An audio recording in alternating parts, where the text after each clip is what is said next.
ಗೃಹಲಕ್ಷ್ಮಿ ಗೃಹಜ್ಯೋತಿ ಬಳಿಕ ಈಗ ಶಕ್ತಿ ಯೋಜನೆಯ ಸರತಿ. ಶಕ್ತಿ ಯೋಜನೆಯಲ್ಲಿ ಮಹತ್ವದ ಬದಲಾವಣೆಗೆ ರಾಜ್ಯ ಸರ್ಕಾರ ಮುಂದಾಗಿದೆ. ಏನದು ಬದಲಾವಣೆಗಳು ಎಲ್ಲವನ್ನು ಕೂಡ ಎಳೆ ಎಳೆಯಾಗಿ ಹೇಳ್ತಾ ಹೋಗ್ತೀವಿ. ಶಕ್ತಿ ಯೋಜನೆಯಲ್ಲಿ ಮಹತ್ವದ ಬದಲಾವಣೆ ತರೋಕೆ ರಾಜ್ಯ ಸರ್ಕಾರ ಮುಂದಾಗಿದೆ. ಮಹಿಳೆಯರಿಗೆ ಸರ್ಕಾರಿ ಬಸ್ಗಳಲ್ಲಿ ಉಚಿತ ಪ್ರಯಾಣದ ಯೋಜನೆ ಇದು. ಸದ್ಯ ರಾಜ್ಯ ಸರ್ಕಾರ ಗ್ಯಾರಂಟಿ ಯೋಜನೆಗಳಿಗೆ ಸರ್ಜರಿ ಮಾಡ್ತಾ ಇದೆ. ಶಕ್ತಿ ಯೋಜನೆ ಪ್ರಯಾಣಿಕರಿಗೆ ಇನ್ಮುಂದೆ ಸ್ಮಾರ್ಟ್ ಕಾರ್ಡ್ ವಿತರಣೆ ಮಾಡಲಾಗುತ್ತೆ. ಆಧಾರ್ ಕಾರ್ಡ್ ತೋರಿಸಿ ಬಸ್ನಲ್ಲಿ ಇಷ್ಟು ದಿವಸ ಮಹಿಳೆಯರು ಪ್ರಯಾಣ ಮಾಡ್ತಿದ್ರು. ಆದರೆ ಇನ್ಮುಂದೆ ಹೇಗಿರುತ್ತೆ ಅಂತ ಹೇಳಿದ್ರೆ ಸರ್ಕಾರ ಉಚಿತ ಸ್ಮಾರ್ಟ್ ಕಾರ್ಡ್ ಕೊಡೋಕೆ ತೀರ್ಮಾನವನ್ನ ಮಾಡಿದೆ. ಆಧಾರ್ ಕಾರ್ಡ್ ಸೇರಿದಂತೆ ಹಲವು ದಾಖಲೆಗಳನ್ನ ಕೊಟ್ರೆ ನಿಮಗೆ ಸಾರಿಗೆ ಇಲಾಖೆಯವರು ಸ್ಮಾರ್ಟ್ ಕಾರ್ಡ್ ಅನ್ನು ಕೊಡ್ತಾರೆ. ಆ ಸ್ಮಾರ್ಟ್ ಕಾರ್ಡ್ ಅನ್ನ ತೋರಿಸಿ ಬಸ್ನಲ್ಲಿ ಪ್ರಯಾಣ ಮಾಡಬೇಕು.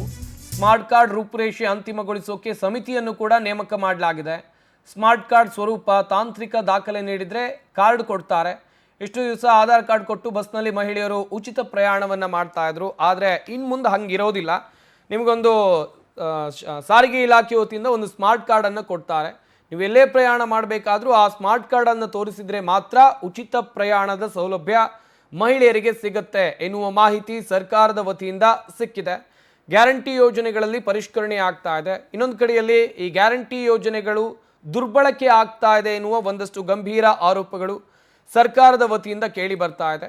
ಹೀಗಾಗಿ ಇದರಲ್ಲಿ ಶಕ್ತಿ ಯೋಜನೆಯು ಕೂಡ ಪರಿಷ್ಕರಣೆ ಆಗ್ತಾ ಇರೋದು. ಹೇಗಿತ್ತು ಪ್ರಯಾಣ ವ್ಯವಸ್ಥೆ ಎಲ್ರಿಗೂ ಕೂಡ ಗೊತ್ತಿರುವಂಥ ವಿಚಾರ. ಮಹಿಳೆಯರು ರಾಜ್ಯದ ಒಳಗಿನ ವ್ಯಾಪ್ತಿಯಲ್ಲಿ, ರಾಜ್ಯದ ಒಳಗಡೆ ಎಲ್ಲೇ ಸಂಚಾರ ಮಾಡಬೇಕು ಅಂತ ಹೇಳಿದ್ರು ಅವ್ರಿಗೆ ಉಚಿತ ಪ್ರಯಾಣ ಇತ್ತು. ಸರ್ಕಾರಿ ಬಸ್ಸುಗಳಲ್ಲಿ ಆಧಾರ್ ಕಾರ್ಡ್ ತೋರಿಸಿದ್ರೆ ಸಾಕಿತ್ತು. ಆದರೆ ಇನ್ಮುಂದೆ ಈ ಆಧಾರ್ ಕಾರ್ಡ್ ನಡೆಯೋದಿಲ್ಲ. ನೀವು ಸಾರಿಗೆ ಇಲಾಖೆ ಬಳಿ ಆಧಾರ್ ಕಾರ್ಡ್ ಅಗತ್ಯ ದಾಖಲೆಯನ್ನು ಕೊಟ್ಟು ಒಂದು ಸ್ಮಾರ್ಟ್ ಕಾರ್ಡನ್ನು ಪಡ್ಕೊಂಡು ಆ ಕಾರ್ಡನ್ನು ನಿಮ್ಮ ಬಳಿ ಇಟ್ಕೊಂಡು ಸರ್ಕಾರಿ ಬಸ್ಸುಗಳಲ್ಲಿ ಪ್ರಯಾಣ ಮಾಡುವಾಗ ಆ ಸ್ಮಾರ್ಟ್ ಕಾರ್ಡನ್ನು ತೋರಿಸಿದ್ರೆ ಮಾತ್ರ ನಿಮಗೆ ಉಚಿತ ಪ್ರಯಾಣದ ವ್ಯವಸ್ಥೆ ಇರುತ್ತೆ. ಈ ನಿಟ್ಟಿನಲ್ಲೂ ಕೂಡ ಸರ್ಕಾರ ನಿರ್ಧಾರವನ್ನು ಮಾಡಿದೆ. ಕ್ರಮವನ್ನು ಕೈಗೊಳ್ಳುವಂಥ ನಿಟ್ಟಿನಲ್ಲಿ ಸಮಿತಿ ರಚನೆಗೂ ಕೂಡ ತೀರ್ಮಾನ ನೇಮಕ ಮಾಡಲಾಗಿದೆ ಸಮಿತಿಯನ್ನು ಎನ್ನುವ ಮಾಹಿತಿ ಇದೆ.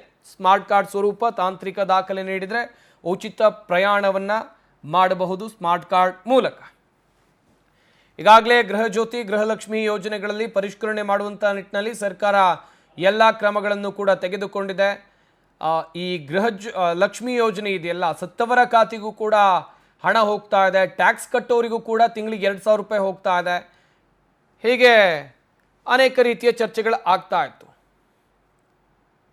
ಎಸ್ ಮಾಹಿತಿ ಕೊಡ್ತಾರೆ ನಮ್ಮ ಪ್ರತಿನಿಧಿ ಮಂಜುನಾಥ್, ನೇರ ಸಂಪರ್ಕದಲ್ಲಿ ಜಾಯ್ನ್ ಆಗ್ತಾ ಇದ್ದಾರೆ. ಮಂಜುನಾಥ್, ಗಮನಿಸ್ತಾ ಇದ್ವಿ ಈಗಾಗಲೇ ಬೇರೆ ಬೇರೆ ಗ್ಯಾರಂಟಿ ಯೋಜನೆಗಳಲ್ಲಿ ಪರಿಷ್ಕರಣೆ ಮಾಡೋಕೆ ಸರ್ಕಾರ ಮುಂದಾಗಿತ್ತು. ಆದರೆ ಈಗ ಶಕ್ತಿ ಯೋಜನೆಯ ಸರದಿ ಇಲ್ಲಿ ಯಾವ ರೀತಿಯಾಗಿ ಪರಿಷ್ಕರಣೆ ಆಗುತ್ತೆ, ಈ ಸ್ಮಾರ್ಟ್ ಕಾರ್ಡ್ ಅನ್ನು ಹೇಗೆ ಪಡಿಬೇಕು, ಇದ್ರ ಬಗ್ಗೆ ಏನಾದರೂ ಮಾಹಿತಿ ಕೊಟ್ಟಿದ್ದಾರಾ ಸಾರಿಗೆ ಇಲಾಖೆಯವರು? ಸಂಪತ್, ಈಗಾಗಲೇ ಏನು ರಾಜ್ಯ ಸರ್ಕಾರದ 5 ಗ್ಯಾರಂಟಿ ಇದಾವೆ. ಗ್ಯಾರಂಟಿಗಳಲ್ಲಿ ಅದರಲ್ಲೂ ಪ್ರಮುಖವಾಗಿ ಗೃಹಲಕ್ಷ್ಮಿ ಮತ್ತೆ ಗೃಹ ಜ್ಯೋತಿಗೆ ಈಗಾಗಲೇ ಸರ್ಕಾರ ಯಾರು ಫಲಾನುಭವಿಗಳಿದ್ದಾರೆ ಅವರಿಗೆ ಶಾಕ್ ಕೊಟ್ಟಿರುವಂತದ್ದು. ಯಾಕಂದ್ರೆ ಗೃಹಲಕ್ಷ್ಮಿಯಲ್ಲಿ ಸಾಕಷ್ಟು ಜನರಿಗೆ ಅಕ್ರಮವಾಗಿ ಹಣ ಹೋಗ್ತಾ ಇದೆ. ಅವರೆಲ್ಲರೂ ಕೂಡ ಮೃತಪಟ್ಟಿದ್ದಾರೆ. ಆದ್ರೂ ಕೂಡ ಹಣ ಅವ್ರು ಹೋಗ್ತಾ ಇದೆ. ಸೊ ಈಗ ಅಂತವ್ರನ್ನ ನಾವು ಪರಿಷ್ಕರಣೆ ಮಾಡಬೇಕು, ಅಂತವ್ರಿಗೆ ಹಣ ಹೋಗಬಾರ್ದು ಅನ್ನೋ ನಿಟ್ಟಿನಲ್ಲಿ ಈಗಾಗಲೇ ಸಭೆ ನಡೆಸಿದ್ವಿ.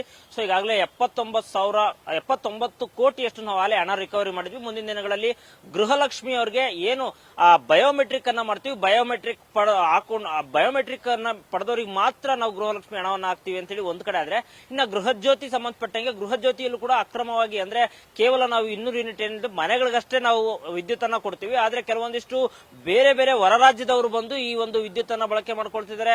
ಜೊತೆಗೆ ಒಂದಿಷ್ಟು ಅಂಗಡಿಗಳಿಗೆ ವಿದ್ಯುತ್ ಅನ್ನ ಬಳಕೆ ಮಾಡ್ಕೊಳ್ತಿದ್ದಾರೆ ಅಂತೇಳಿ ಇವೆರಡಿಗೂ ಕೂಡ ಪರಿಷ್ಕರಣೆ ಆಗಬೇಕು ಅನ್ನೋ ನಿಟ್ಟಿನಲ್ಲಿ ಇವೆರಡೂ ಪರಿಷ್ಕರಣೆ ಮಾಡಬೇಕು ಅಂತ ಮುಂದಾಗಿದ್ರು. ಸೊ ಯಾವಾಗ ಇವೆರಡು ಪರಿಷ್ಕರಣೆ ಮುಂದಾಗ್ತೀವಿ, ಕಳೆದ ಈಗಾಗಲೇ 2 ದಿನಗಳಿಂದ ಮತ್ತೆ ಶಕ್ತಿ ಯೋಜನೆಯು ಕೂಡ ಮತ್ತಷ್ಟು ಮಹತ್ವದ ಬದಲಾವಣೆಯನ್ನು ಮುಂದಾಗಿರುವಂತದ್ದು ಸರ್ಕಾರ. ಅಂದ್ರೆ ಯಾರೆಲ್ಲ ಈಗ ಮಹಿಳೆಯರು ಶಕ್ತಿ ಯೋಜನೆಯಡಿ ಉಚಿತವಾಗಿ ಸರ್ಕಾರಿ ಬಸ್ಗಳಲ್ಲಿ ಪ್ರಯಾಣ ಮಾಡ್ತಿದ್ದಾರೆ, ಸೊ ಮುಂದಿನ ದಿನಗಳಲ್ಲಿ ಯಾರು ಶಕ್ತಿ ಕಾರ್ಡ್ ಅಲ್ಲಿ ಅಂದ್ರೆ ಒಂದು ಸ್ಮಾರ್ಟ್ ಕಾರ್ಡ್ ಅಂತೇಳಿ ಶಕ್ತಿ ಯೋಜನೆಯಿಂದ ಸ್ಮಾರ್ಟ್ ಕಾರ್ಡ್ ಅನ್ನ ಕೊಡೋದಕ್ಕೆ ಈಗಾಗಲೇ ಎಲ್ಲಾ ರೀತಿಯ ಸಿದ್ಧತೆಯನ್ನ ನಡೆದಿರುವಂತದ್ದು. ಸುಮಾರು ರಾಜ್ಯದಲ್ಲಿ 2.5 ಇಂದ 3 ಕೋಟಿಯಷ್ಟು ಮಹಿಳಾ ಪ್ರಯಾಣಿಕರಿಗೆ ಆ ಒಂದು ಸ್ಮಾರ್ಟ್ ಕಾರ್ಡ್ ಕೊಡಲು ಮುಂದಾಗಿದೆ. ಸ್ಮಾರ್ಟ್ ಕಾರ್ಡ್ ಇದ್ರಷ್ಟೇ ಆ ಶಕ್ತಿ ಯೋಜನೆಯಲ್ಲಿ ಮಹಿಳೆಯರು ಪ್ರಯಾಣಿಸಬಹುದು. ಒಂದ್ ವೇಳೆ ಏನಾದ್ರು ಸ್ಮಾರ್ಟ್ ಕಾರ್ಡ್ ಅನ್ನ ಪಡೆದುಕೊಳ್ಳಿಲ್ಲ ಅಂದ್ರೆ ಅಂತವ್ರಿಗೆ ಉಚಿತ ಪ್ರಯಾಣ ಇಲ್ಲ ಅಂತೇಳಿ ಈಗ ಗೊತ್ತಾಗ್ತಿರುವಂತದ್ದು. ಅಂದ್ರೆ ಆ ಸ್ಮಾರ್ಟ್ ಕಾರ್ಡ್ ಅನ್ನ ಪಡೆದುಕೊಳ್ಬೇಕು ಅಂತಂದ್ರೆ ಕೆಲವೊಂದಿಷ್ಟು ನೀತಿ ನಿಯಮಗಳ ಪ್ರಕಾರ ದಾಖಲಾತಿಯನ್ನ ಕೊಡಬೇಕಾಗುತ್ತೆ. ಅವರ ಕ್ಯಾಸ್ಟ್ ಇನ್ಕಮ್ ಆಗಿರ್ಬೋದು, ಜೊತೆಗೆ ಆಧಾರ್ ಕಾರ್ಡ್ ಆಗಿರ್ಬೋದು, ಜೊತೆಗೆ ಅವರ ಒಂದಿಷ್ಟು ಅಂದ್ರೆ ಅವರ ಒಂದು ವೋಟರ್ ಐಡಿ ಸೇರಿದಂತೆ ಒಂದಿಷ್ಟು ದಾಖಲೆಗಳನ್ನ ಈಸ್ಕೊಂಡು ಅವ್ರಿಗೆ ಸ್ಮಾರ್ಟ್ ಕಾರ್ಡ್ ಅನ್ನ ಕೊಡೋದು. ಯಾರು ಸರಿಯಾದ ದಾಖಲೆಯನ್ನ ಒದಗಿಸೋದಿಲ್ಲ ಅವ್ರಿಗೆ ಸ್ಮಾರ್ಟ್ ಕಾರ್ಡ್ ಅನ್ನ ಕೊಡೋದಿಲ್ಲ, ಯಾರು ಫ್ರೀಯಾಗಿ ಓಡಾಡೋದಕ್ಕೆ ಅವಶ್ಯ ಆಗೋದಿಲ್ಲ ಅಂತೇಳಿ ಈಗಾಗಲೇ ಆ ಶಕ್ತಿ ಯೋಜನೆಯಲ್ಲೂ ಕೂಡ ಪರಿಷ್ಕರಣೆ ಮುಂದಾಗಿರುವಂತದ್ದು. ಎಲ್ಲೋ ಒಂದ್ ಕಡೆ ರಾಜ್ಯ ಸರ್ಕಾರ 5 ಗ್ಯಾರಂಟಿಗಳನ್ನ ನಮ್ಮ ಸರ್ಕಾರ ಇರೋವರೆಗೂ ಕೂಡ ನಾವು ಮಾಡ್ತೀವಿ ಅಂತ ಹೇಳ್ತಾ ಬಂದಿದ್ರು. ಈಗ 3 ವರ್ಷ ಕಳೆದ ಕೂಡಲೇ ಮತ್ತೆ ಎಲ್ಲೋ ಒಂದ್ ಕಡೆ ಈ 5 ಗ್ಯಾರಂಟಿಗಳಿಗೆ ಒಂದೊಂದೇ ಪರಿಷ್ಕರಣೆ ಮುಂದಾಗ್ತಿರುವಂತದ್ದು. ಸೊ ಎಲ್ಲೋ ಒಂದ್ ಕಡೆ ಈಗಾಗಲೇ ಎಷ್ಟೋ ಜನರಿಗೆ ಗೃಹಲಕ್ಷ್ಮಿ ಮತ್ತೆ ಗೃಹ ಜ್ಯೋತಿಯಿಂದ ನಾವು ಹಿಂದುಳಿತೀವ ಅಥವಾ ನಮಗೆ ಈ ಒಂದು ಸೌಲಭ್ಯ ಸಿಗೋದಿಲ್ವಾ ಅಂತೇಳಿ ಫಲಾನುಭವಿಗಳು ಆತಂಕದಲ್ಲಿದ್ರೆ, ಇದೀಗ ಉಚಿತವಾಗಿ ಓಡಾಡುತ್ತಂತಹ ಮಹಿಳೆಯರಿಗೂ ಕೂಡ ಸ್ಮಾರ್ಟ್ ಕಾರ್ಡ್ ಸಿಗುತ್ತೋ ಸಿಗೋದಿಲ್ಲ ಅಂತೇಳಿ ಈಗ ಆತಂಕ ಶುರುವಾಗಿರುವಂತದ್ದು. ಸೊ ಒಟ್ಟಾರೆ 2.5 ಇಂದ 3 ಕೋಟಿಯಷ್ಟು ನಾವು ಸ್ಮಾರ್ಟ್ ಕಾರ್ಡ್ ಕೊಡೋದಕ್ಕೆ ಮುಂದಿನ ತಿಂಗಳಿಂದ ಸಿದ್ಧತೆ ಆಗ್ತಾ ಇದೆ ಅಂತ ಹೇಳ್ತಾರೆ. ಎಷ್ಟು ಜನರಿಗೆ ಸಿಗುತ್ತೆ ಕಾರ್ಡ್, ಸ್ಮಾರ್ಟ್ ಕಾರ್ಡ್, ಜೊತೆಗೆ ಎಷ್ಟು ಜನರಿಗೆ ಸಿಗೋದಿಲ್ಲ ಅಂತೇಳಿ ಕಾದೋಡ್ಬೇಕಾಗುತ್ತೆ ಸಂಪತ್. ಮಂಜುನಾಥ್ ತಮ್ಮೆಲ್ಲ ಡೀಟೇಲ್ಸ್ಗಾಗಿ.